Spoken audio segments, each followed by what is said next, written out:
Walking in Victory. This is your host, Sean Moreno.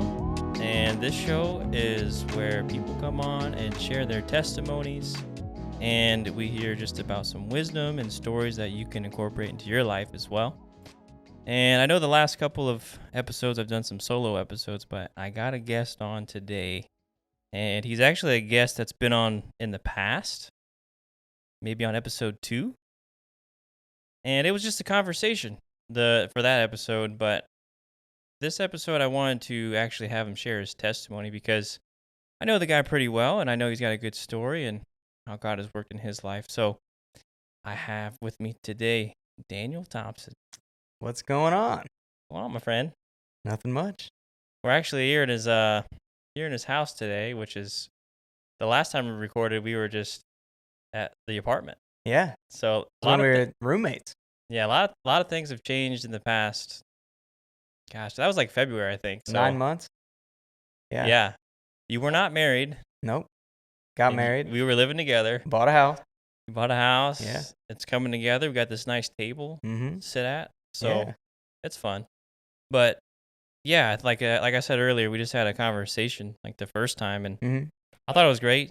Actually, a lot of people came up to me and said they loved it too. That's fun. They liked that. Oh, they actually liked the fact that you asked me to be your best man at the end there. Yeah. Which I still remember. That was good. That was good. You got it recorded forever now. I like that. Yeah. That's good. So, yeah, today I just wanted to have you come on and share your testimony because I think it'd be beneficial for the listeners, and Beneficial. we like to hear stories around here. So That's right. the floor is yours, my friend. All right. Start back from square one. That's right. July 6, 1994. Birth. Van Wert, Ohio. Midwest. Rural. City. Stuff like that. You weren't baptized as a baby, were you? I was baptized as a baby. Were you? Yeah, in Lutheran church. Okay, let's start from there. Yeah. I don't remember it, but I was a baby. And yeah, my family was Lutheran. We went to a ELCA, small little church in Convoy, Ohio. And yeah, I think growing up, maybe we had 150 to 100 people in our church. Just a real little church. Not too much going on around rural Ohio. There's a lot of corn. It's pretty flat, kind of like Kansas, but in Ohio. And so yeah, we went to church. At this small little church, I got baptized and grew up like we went to Sunday school every Sunday.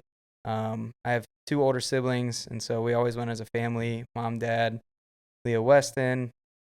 We'd go to church, and in the first thing, we'd go down to the little kids area and sing some songs, and they were always pretty fun. There's always a couple other kids there hanging out with.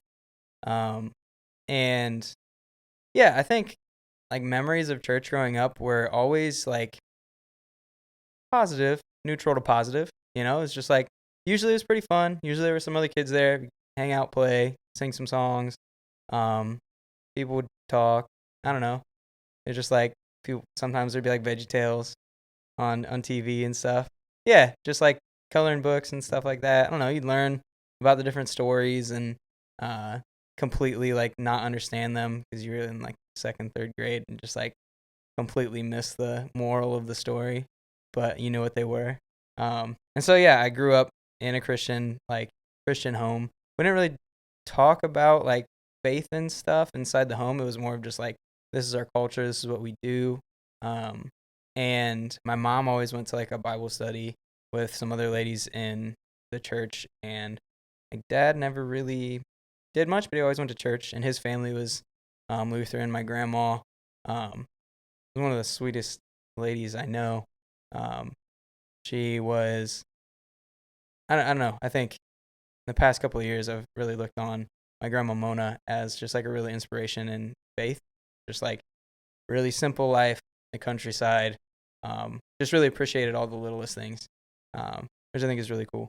And then, yeah, so that was growing up, and I think I remember getting into like elementary school or so, and there will always be times like here and there, every once in a while, of like just be really not understanding what is heaven, really scared of hell, just like not grasping what what is this all about? And is this real? Is it not real? I don't think those questions really popped up until like later in elementary school. Like, how much does Jesus and faith and all of that really matter?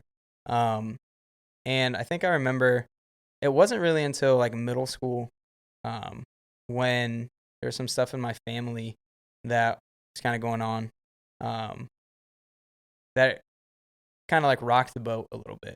That I was like, figured, like, started thinking more about big picture questions. I think up until then, like, just done school, sports, hanging out with friends, and hadn't really had to wrestle with anything like earth shattering or groundbreaking. But I remember at that time in middle school, I think it was just getting into seventh grade was when my parents told me that they were gonna separate. And around the same time, my sister was just going to college. So that would have been when I was in the seventh grade. My sister was going to college, and my parents separated. And then my brother, at about the same time, was kind of going through a lot of just like mental health issues. And so that was like a real shock to the system. Because I'm like 12 or 13. And so you're like trying to figure out what puberty is, and if you like girls and how that all goes. And then all of a sudden I went from having like 5 people in the home to it being like me and my mom and my brother, and my mom going to counseling a lot, either for to try to deal with divorce stuff, or deal with things with my brother. And so I think at that point I like just really poured myself into sports. I think that was the big thing of like, I'm just going to fill up my time and try to hang out with friends as much as possible, sports, and just like a lot of distractions. And yeah, and I remember that was about the same time, like a few years before that, we had switched churches. So we grew up in this small church in Convoy that was about 15 minutes from our house. And there was a pastor that just wasn't the most caring person. And so after like, it was a little bit of a drive, it just wasn't the most like comfortable like caring place to be. And so there was another Lutheran church in Van Wert. And so about 5th grade, there weren't any other kids in like my grade. So my mom and dad kind of made the decision of like, hey, let's go to this church in Van Wert. Let's change churches. There's a lot more kids Daniel's age that he'll be able to like get connected with, and I think it'll just be better for me. My brother and sister were both getting to high school at that time, and had kind of like finished up their like youth group and like, I don't know, stuff like that. So they'd gone through like confirmation and stuff like that. And so we switched churches, and I went to confirmation with a couple of friends that were in my same grade. And so all this stuff is kind of happening at the same time. And yeah, and so that change is happening. And so one of my best friends from elementary school and I, Andrew, we started going to the same church at that point. And that's right when it was like middle school and my family stuff was going on. And so I think that was really interesting, like looking back on it, of like, this was a time where I was like trying to figure things out and trying to understand what was going on, and really wrestling with like, if God is real, if Christianity is worthwhile, like, then how? Like, it doesn't make any sense. Like, I've gone to Sunday school all my life and like just known all the answers and stuff. Like, it doesn't seem to have much depth. It doesn't seem to have really any impact on me. And I was kind of going through, I think, just like being a little angsty, but also just like, prove it, you know? And I was kind of pushing back on that, kind of thinking more of like, thinking about like, oh, people are starting to drink, people are starting to like, you know, like get girlfriends and stuff like that, and like wanting to kind of get into that crowd. But I remember in confirmation class, with a couple of those buddies, all of a sudden, like, some of my friends, they started having like really deep answers to some of the questions our pastor would ask us. And like, I was like, what? How do you know that? Like, why is that? Why am I not getting all the right answers in this? I'm used to being really good at school and getting all the right answers in like church and stuff. And so I think it was like a check of like, oh, maybe there's more here than what you realize. And it just so happens a couple of those guys that I was going to Sunday school with at that time and started going to a Bible study that their freshman football coach had like started putting on for a couple kids in our grade. So this was like 8th grade freshman year. And they had all been going to this Bible study. And so eventually I kind of got invited and started checking it out.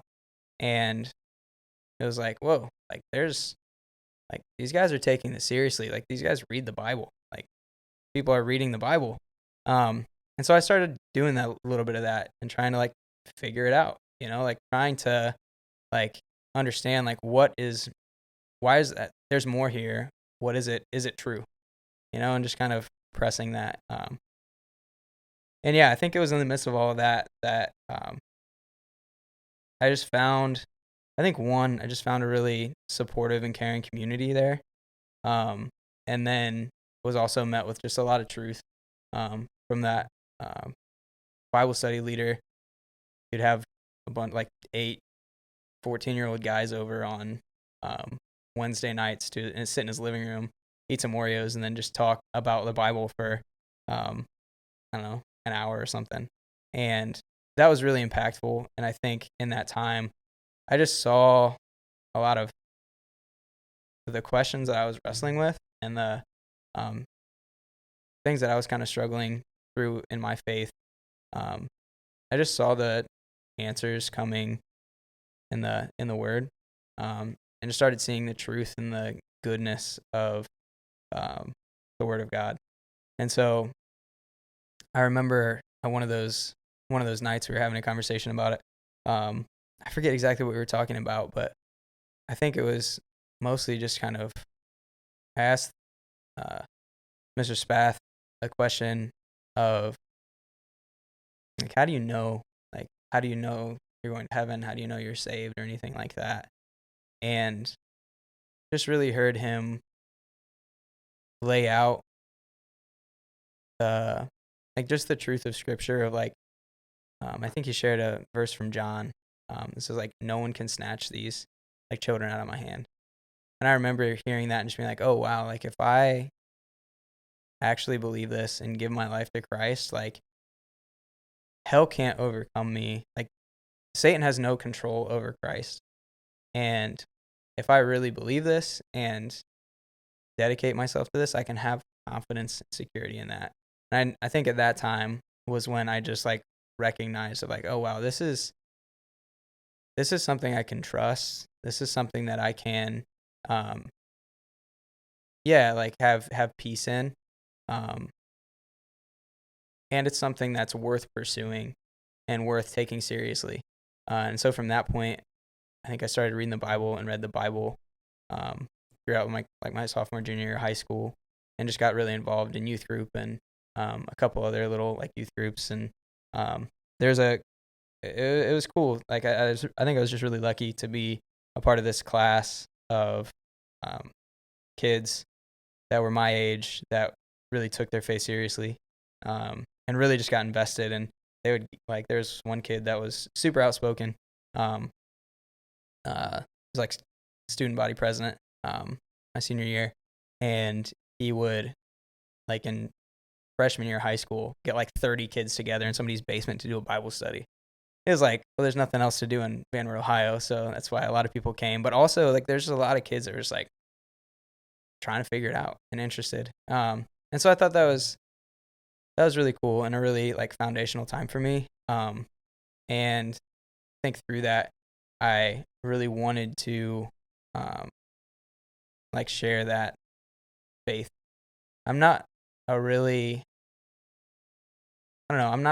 person that is really very open, I guess. Like I don't really share very quickly. And I I don't know. I think a lot of times I like to just like listen to people in conversations and get to know them before I really jump into like deep topics. And so I'm not usually very quick to like share about my faith and things. Um, and so yeah, I was just kind of like learning a little bit about it, wanting to do that. And then college came along and went off to college, and that was kind of like a desire there. I went to Miami University, but I got to college and was really focused on finding like small group or a Bible study that I thought had the right theology and that was right in all these different ways. And try to go there and just like wasn't connecting with people and found myself in like a really lonely space. And not connecting with community, not like really connecting with other believers. And then, yeah, because of that, just being really lonely for like a year and a half to 2 years. And meanwhile, just getting more involved with like, yeah, being kind of in that isolated space without like deep community that I had in high school. Getting more involved with like girls and not necessarily having healthy relationships in that way. Because I didn't have that accountability and that like community there. And then eventually once I got to like my sophomore, junior year, started drinking a little bit and then turned 21 and lived with a couple of guys that didn't know the Lord at all. Nice guys, like I'm good friends with them, but just not a good like Christian influence. And so yeah, just felt in that season like I made some friends. I have some good friends. But I didn't really grow a lot in my faith at Miami. And I would like go to a lot of the church things, but I didn't form those like deep connections, those like deep relationships and friendships and stuff. I kind of got connected with a couple of groups here and there that it's kind of like on the tail end of a thing or whatnot. And so I think that's one thing that if I have any like wisdom or advice is don't undervalue the importance of community in your walk with Christ and in your faith journey. Like I think I see that really often and I've been there. Like I think I can do it on my own. I think I can go out and just be a really nice person or hang out with people that aren't necessarily interested in pursuing the Lord. And by being there, I might change them or influence them. But I think one thing I've really learned is like Jesus wasn't influenced by other people. He didn't go along with other folks. He invited people in and he invited them to follow him. And he invited people to come and be part of what he was doing and come and be influenced by him. I just think that's been really interesting. Something I learned a lot through college of, being the importance and value of community and that we're not called to, we are called to be a light in dark places, but we're not called to go and live in dark places, and to let the world influence us, to let like the temptations of society influence us and stuff. Like, I think it's really important to recognize that and value that. And so, so I think that's kind of my story of how I came to faith and then what my faith journey looked like through that, through 8 years or so there. And then about 3 years ago, I after graduating college, I stuck around Miami University for a year and was more involved in like a Christian community, but didn't have any other guys that I was really connected with really deeply. And remember just wanting to get back into that. I think through that whole time in college, that was really something I desired. is to have those deep relationships that I felt like were pursuing the same things, just pursuing the Lord. And in the midst of that, I just remember being really consistently in prayer of, Lord, help me find community, help me like grow in community and friendships and stuff. And then I moved up to Columbus in 2019, and that same friend that I had gone to youth group with in middle school lived up here, and we're still been like best friends forever since like first grade. And so I started going to church with him at H2O in Columbus because he was in vet school through the Ohio State, and I got connected there and was like, I'm probably not going to go here. This is like a college campus thing. I'll probably go find another church sometime. And went to like his small group, and then that's where we met, which is kind of cool. And it was the first time I'd gone to that like an actual like Bible study with them, that you and Cam showed up, and you were talking, and we were just kind of chatting a little bit, and then you were talking about going to hot yoga, and you're leaving. You guys were like walking out the hall, and I was like, I should just go talk to those guys. And so I like ran out there. I was like, hey, when are you going to yoga? And and then we went to like hot yoga at Harbor Fitness on like a Tuesday or something.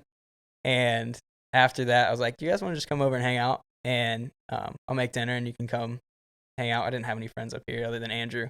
I had a couple of friends from high school, I guess, but I don't really see too much of them other than Andrew.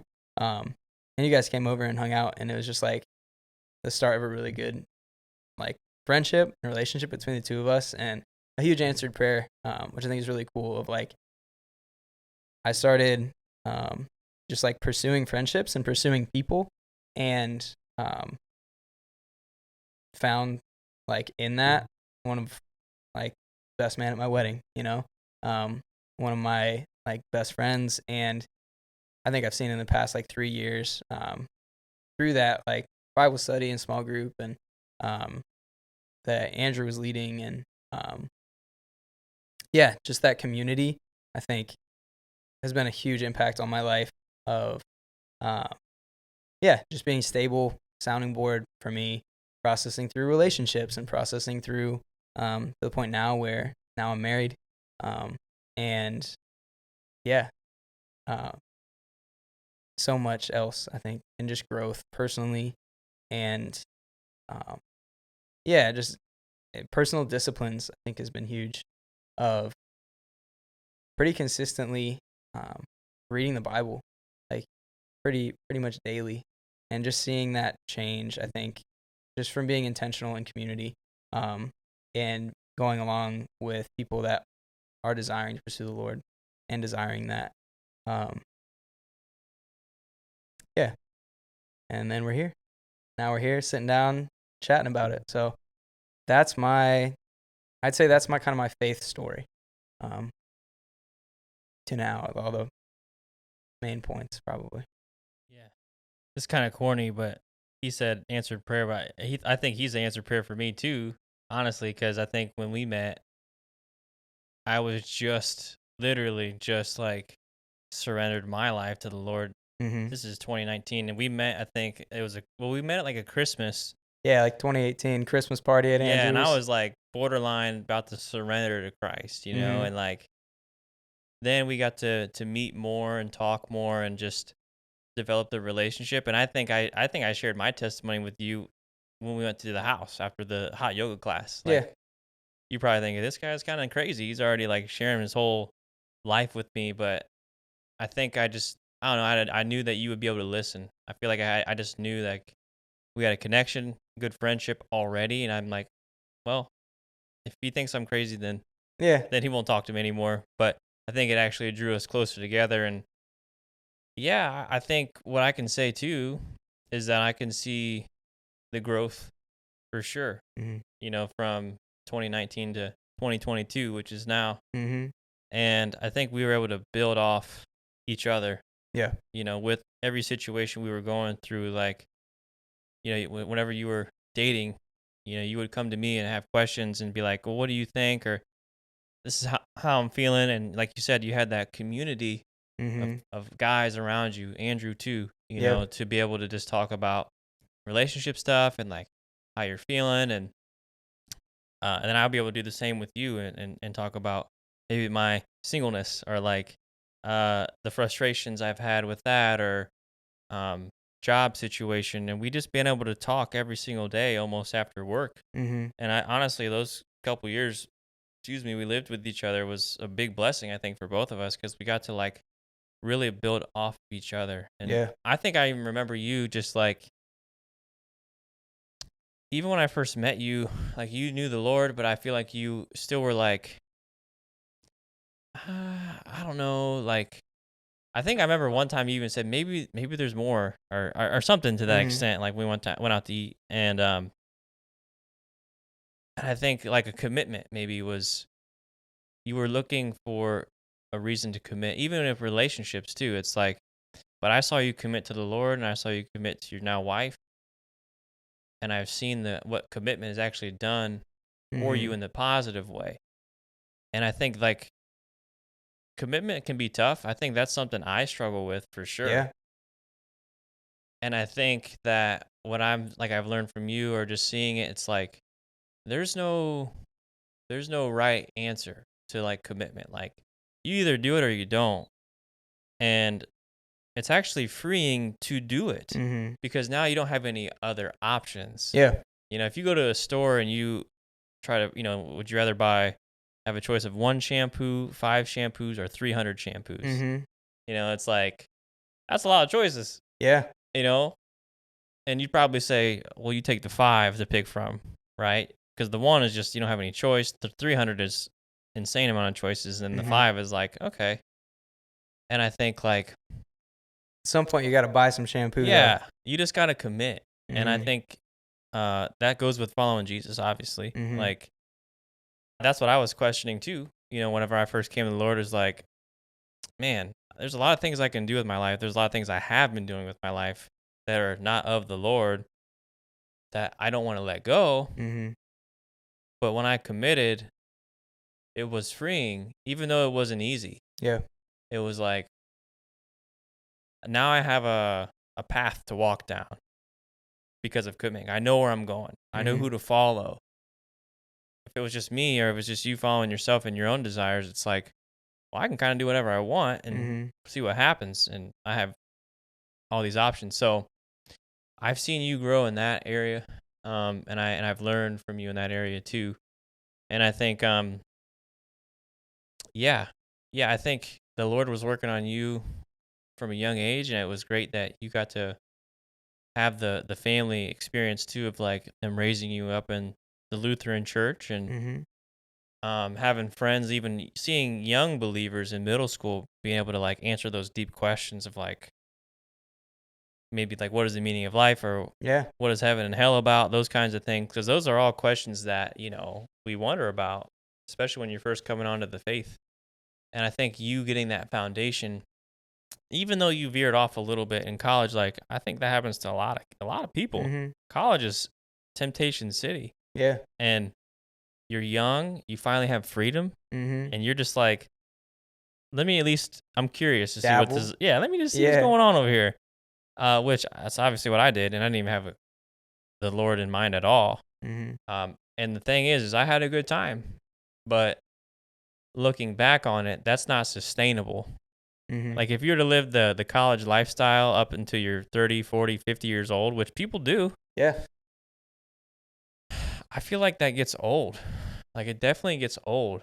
Like hangovers get old, shallow relationships get old, not having a clear meaning and purpose gets old. And then just in the back of your head, it's like, well, I know I'm going to die eventually. I don't know when that's going to Yeah. happen. How do you process all that? And it's when you're not following the Lord, it's just like suppressing Mhm. the truth, and because like, oh, I'm just going to ignore it. Like I have tomorrow. I'll be, maybe I'll be 80 years old or 90 years old. I'll be fine. I take care of myself. I exercise. But, that's what I tell people. Like if I share the gospel with somebody, it's like, well, when are you going to die? Mhm. I try to like literally tell myself that frequently of like, I don't know if I'm going to be here tomorrow. I don't Hmm. know. I know that's kind of like morbid, Yeah. but I think it's just it humbles you, and And if it puts it into anything, perspective too. yeah, and if anything, it makes you maybe causes you to live life to the fullest because you don't know when. Hmm. Now it's not like eat, drink, be merry, Yeah. but it's like maybe I should love people, right? Like maybe I should love people well Yeah. instead of being selfish and like just living life for myself. And I think that's what God has taught me and has taught you is like life's better. There's freedom and discipline, Yeah. and there's freedom in Jesus. And that's what this show, is ultimately pointing people to is Jesus. And that's why I want people to share their testimonies on here because I think they're powerful and I think it's cool it's relatable. It's Hmm. so relatable because like what you went through, people go through all the time, Yeah. in school. And people have questions, and I think it's awesome to hear for people to hear that because they helps them process what they have too. So that's just a few things I wanted to say, but I kind of wanted to move forward because we went through the past and we got up to the point now where we're here and you're Hmm. married and all these things. And one thing I wanted to ask you because this is something I struggle with is how have you navigated conversations about faith with your family? Now I know that you were raised in a Lutheran church, but I've had conversations with you too about I'm not really sure if they understand what the gospel is. Hmm. How do you navigate those conversations when they come up?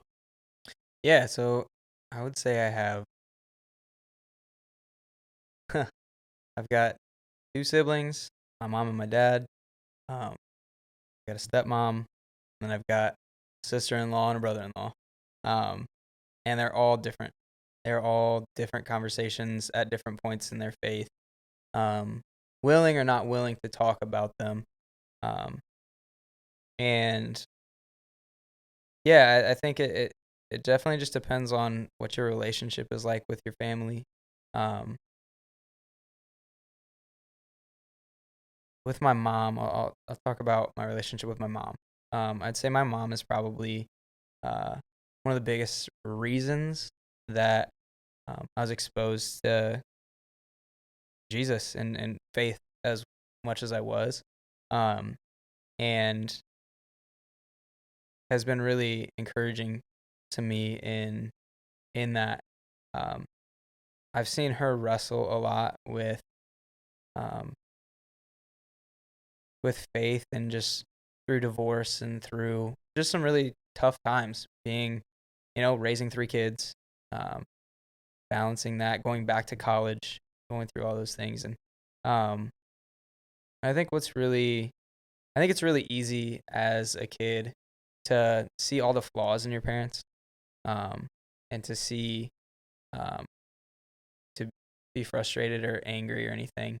And I think for a long time, um, I was really angry with my parents about, especially regarding divorce, because I was the one that was home, and I didn't ever process it with anyone. I never talked about it with anybody.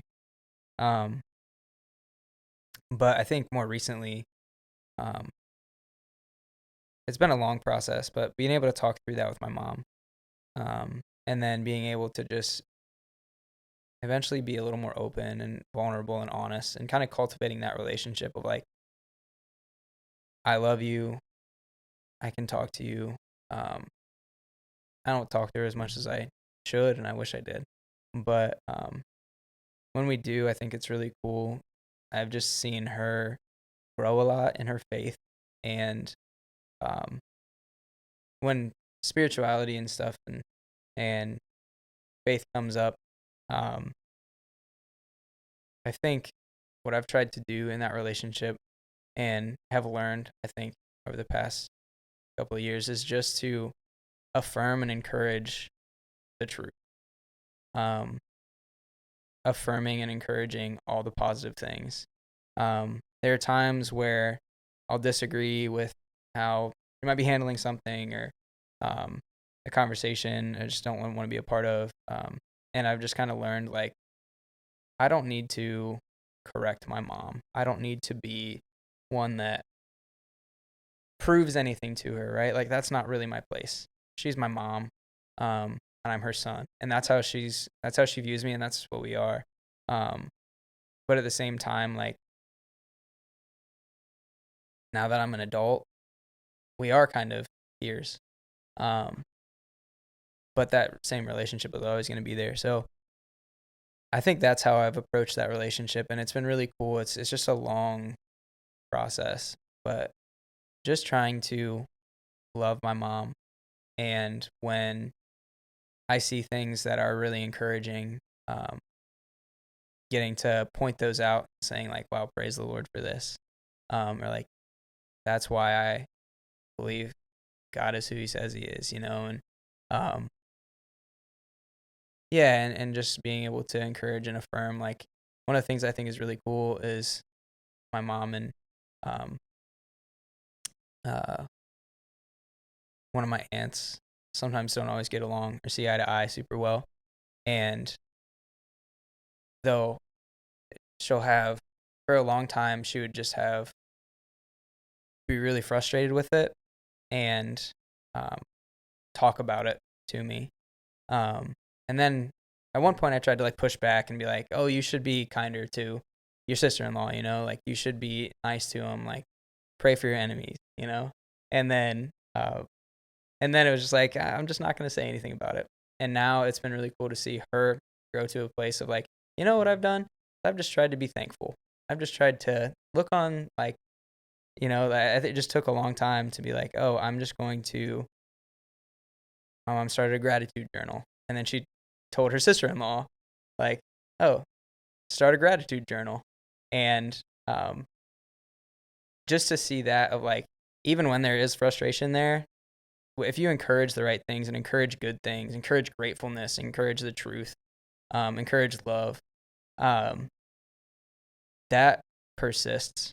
And I think being open and honest with like, hey, I'm involved with my church. I believe in Jesus. I don't really engage my family too much with social issues or anything like that, because we have so many differing opinions and it just gets really heated. Um, and so what I've just really focused on doing is just being a kinder, better brother, son, um, brother-in-law, you know. Um, and I think that's been kind of my perspective right now. Um, yeah, because family relationships are really challenging and difficult. Um, and I've been challenged a lot to forgive and love. Um, and I've seen what happens when you do that. What happens when you're intentional in prayer and praying for your family and being generous and kind and loving to them. And um, and that's just what I've been trying to do. I don't do it perfectly well, but I think that's been my biggest goal of letting those actions live it out. And when the conversations come up, not shying away from it, but um, not trying to get in arguments. I don't think arguments help ever. Um, Sometimes, like one time, I just called my sister to ask, like, hey, how are you doing spiritually? Um, and I think for her, like, not something that she's very engaged with or pursuing. And she was like, I appreciate you asking. Like, nobody's really talked to me about that in a long time. And we don't agree, we don't agree on everything. But I think it's just a reminder of like to be praying for your family, to be thinking of them. How can I love them well? And just letting that example of Christ show them the truth of Christ. That's how I've been approaching it lately. I think you hit it on the head, man. I think something I need to have the Lord work on in my heart, because I've gone back and forth. Like there's times where I've been doing it the wrong way, which is like just preaching and this is the gospel and this is what the Bible says, and it goes for some good conversations. I mean, it doesn't ever get like heated, but there's a lot of long conversation. There's a lot of questions, or if like for my dad, he's kind of just like walks away sometimes. Mm-hmm. But no, what you're saying is right, because I've seen the fruit of that too. Of like when you do pray and you're intentional about just loving them well Mm-hmm. and even asking questions rather than saying this is how it is. Say how are you? Mm-hmm. I've seen the fruit of that too, because I've done both. And it's funny, whenever I had done the latter, which was maybe a few months ago, I saw, my parents come to church. I saw conversations, maybe they bring it up or something. So, 100%, you got to just be able to, it's so tough because, we care about our family. Mm-hmm. We want to see them walk in the truth, but we can't force them to walk in the truth. And that's one thing the Lord's continuing to like work on in my heart about too. And it sounds like he's done that for you, and it's pretty awesome. Yeah, So. and it's always a process, right? Like, I don't know how that's going to change and grow, and I think that's something I need to just be more prayerful of, more thoughtful of. Yeah, I love getting to have those conversations. My brother-in-law was born in the Middle East, and he's Muslim, and I think it's funny because like he's probably the most receptive in my family to having conversations about faith, and it's really cool because we just have a really good relationship, and we didn't grow up together. Like, it's not. My family also, I think, is really like deep conversations get really emotional for us. So I think just my family culture, it's hard to have those deep conversations without getting really emotional. And like these are tricky ones. We might disagree. It's easy to get upset, or like tempers will kind of get high. With my brother-in-law, like he's just, oh yeah, okay, like I understand, I hear you. I don't really believe it, and he's just a really nice guy, and we like to do similar things. We like to work on build things, and he works on cars, we work on the house together and stuff, and I think just I've had this exact same conversation with him too. Like with him, I can just talk to him about Jesus and be like, "What do you think about it? Like, what do you believe in? Like, how is that with your family? How do you feel about it?" And um, he's just really open with that. And yeah, I think I just told him this too. I was like, I would love for you to come to know the Lord. Like, I think that would be great. But it's not my place. I'm not gonna shove it down your throat. Like I want you to see. I want you to come to know it, and I want you to be there. But um, just because I love you, and I think it's true, and I think it's good. Um, but I can't force you and do anything. And I think just being able to have that, not an emotionally charged conversation, not a trying to prove something's right or wrong, but just being able to just like talk about it, just like being able to answer the questions, present things how they are, um, and just having a dialogue back and forth, I think is really beneficial in that way. Of I don't need to prove to anyone that God is real. If God wants to reveal himself, he will. But I do need to be honest, and I do need to love him well. And um, yeah, we don't win. I think I need to look this up and remember where Paul writes about it. I think it's at the beginning of 1 Corinthians. It's like, I could have come to you with high and lofty words and tried to like and really prove to you the truth of Jesus, but instead I came to you in power and the Spirit. And I was like, he didn't even come, and Paul like wrote half the Bible. He didn't even come to them preaching logically, this is why you should believe this. He came and he just shared life with them and loved them well and was very generous. Didn't ask anything of them. And the people that were drawn to him wanted to listen to him and wanted to talk to him and had a bunch of questions for him. And so he shared. And so he wrote them letters. And so that's why we are where we are. That's why we have the book that we have. He was inspired by the Holy Spirit to love these people well, to give them instruction and to care for them. And I think that's just a cool thing to recognize. And that's something I'm trying to get better about, is seeing the opportunities for those conversations. I have a couple of coworkers that I've kind of gotten to see a couple more of those conversations pop up with more recently, which is cool. and taking those opportunities to talk about it, just to have the conversation, but not trying to talk to somebody about something that they're not interested in. Like, if you're not interested in a conversation, you're not going to want to talk about it. It's like, if you don't want advice and you don't want somebody to tell you that you shouldn't drive 90 miles an hour down the highway, like, you're just not going to listen. Like, your mom might tell you, don't speed. It's like, okay, mom, but if it's like, if you're, I don't know, if you want advice on a topic, you're going to ask for it. Yeah. I also think, too, that we have to remember that it is God's will that we do preach the gospel sometimes. And I think that I don't think there's a right time. It's always the right time to share the gospel. I mean, it's never, because I don't know when so-and-so is going to die or whatever, but at the same time, it's a balance of like, yes, I'll share the gospel with somebody the first time I meet him sometimes, if that door is open. Or maybe I'll build a relationship with them, which I think that obviously it works better when you have a relationship with people first, and then share it later. But I think that we just have to be discerning on when to share. And I think the overall arcing like story of our life needs to be love, and how we love people. And I think that if our love is as radical as Christ's love is, people are going to notice that. And maybe they even ask. I also think another really good way to share your faith with somebody or the gospel is to ask them questions.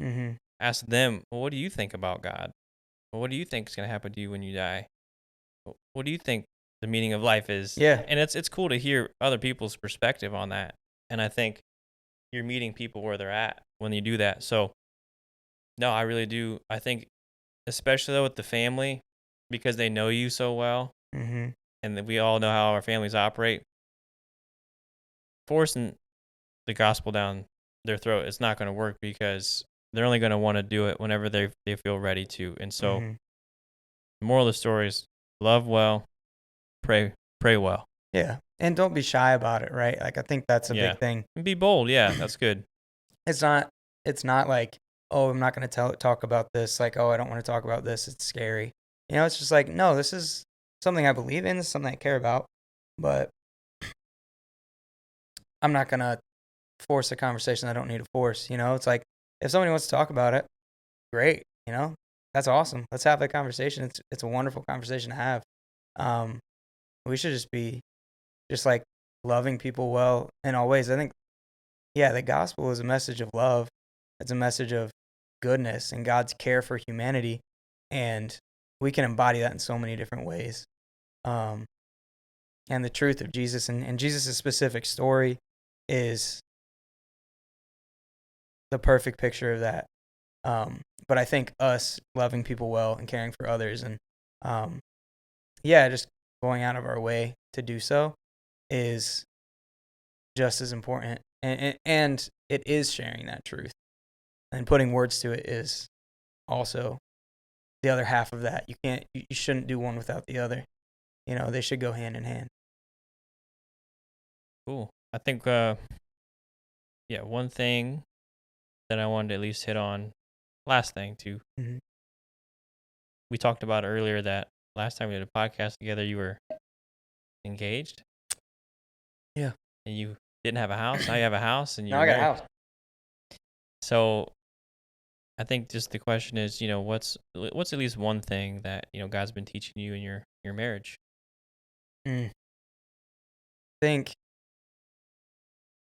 I've learned a lot in the past, 4 months? Since May.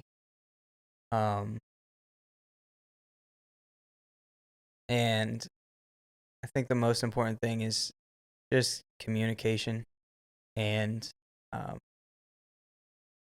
listening and caring for one another, and not letting the physical things overwhelm the relationship and the personal things.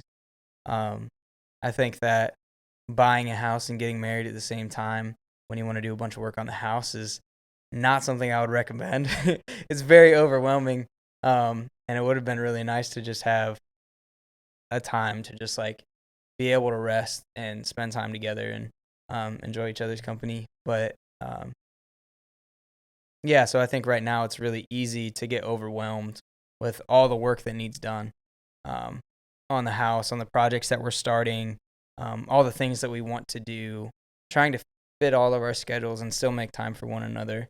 It's really easy to get busy and to fill up our time and to not leave space. But I think one thing that we've been learning is that there isn't a timeline on life, right? Like there isn't a deadline for when we need to finish the house. There isn't a deadline for when we need to have furniture in another room, but we do have to be investing in loving and caring for one another each week, you know, making time for one another just to be able to spend time together, to love one another well, and to not get burnt out, you know. There's a temptation to just like get everything done. And that's how Alicia and I both are. You know, we like to just like do everything. And I think that's just been something that we've been recognizing, like, okay, slow down, make time for one another. Like, we just need to spend time together. Sign up for less and just only invest in the good thing.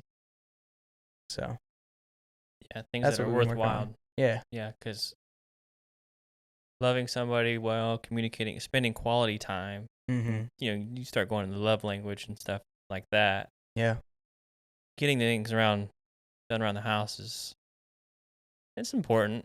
It is. But Yeah. is it important enough to put it in front of a relationship? Mm. And I think, yeah, that's a good word, you know, Yeah. because your house needs maintenance, but your wife needs maintenance. You need maintenance together, Yeah. you know. Your And relationship. The house don't have feelings. Yeah. Somebody reminded me of this the other day. They were like, I really loved what the pastor said at your wedding. He said that your marriage is your first child. Like, you're going to have to feed it. It's going to be late nights, early mornings. You're going to have to change some dirty diapers. And don't neglect it. Like, don't forget to take care of it. It's going to be one of the greatest joys of your life, and it's going to be a lot of work. And I think that just got brought up the other day, and I'm like, that's a good word. You know, like, there's a lot of people that neglect their marriage after they have kids and forget that, like, oh, our marriage is our first kid. Like, this is the first thing that we need to take care of, because by taking care of our marriage, that takes care of our kids. You know, taking care of the house does help, but you can't take care of the house and not take care of your marriage. Same, you know. Then it's like, why are you taking care of a house? You're not both gonna live there. You know. What happens if you go on autopilot with your relationship with Jesus? Yeah, you just nothing good. Yeah. Yeah. So it's a good reminder. It's definitely a good reminder for the singles to not neglect your relationship with the Lord and put it on autopilot, and for couples don't neglect either. You know, the relationship with the Lord and with your wife. So, no, I think that's awesome, man. I think you came on here and you brought a good word. Thanks, man. Brought man. a good story, and I love talking with you. And I think this is good just for people to hear your story and just hear how you're navigating even life today, you know, after the testimony and what Jesus is doing. So thanks for coming on, my friend. Yeah. Yeah. It's always a process, and I think that's one thing I'll say real quick of, like, I think sometimes people are like, oh, what's your testimony? Oh, I don't have anything that's like really profound or groundbreaking, you know, it's just like I grew up in church or whatever. But I think we're always growing our testimony. It's not like a event. Period. Yeah, you know, it's like, not over yet. Your walk with Christ and sanctification isn't an event. It's a lifetime. And I'm growing. I'm learning. So yeah, I'm excited for the things that the Lord has before me, and figure Him out to honor Him better and to love people better. So, amen to that. That's it. Thanks for listening and for watching too, if you're on YouTube. This is actually recorded on video as well. So feel free to like and subscribe if you're on YouTube. Feel free to give a rating and review if you're on a podcast, and share it with a friend if this made an impact on your life at all. So thanks for listening to Walking to Victory. Have a great day.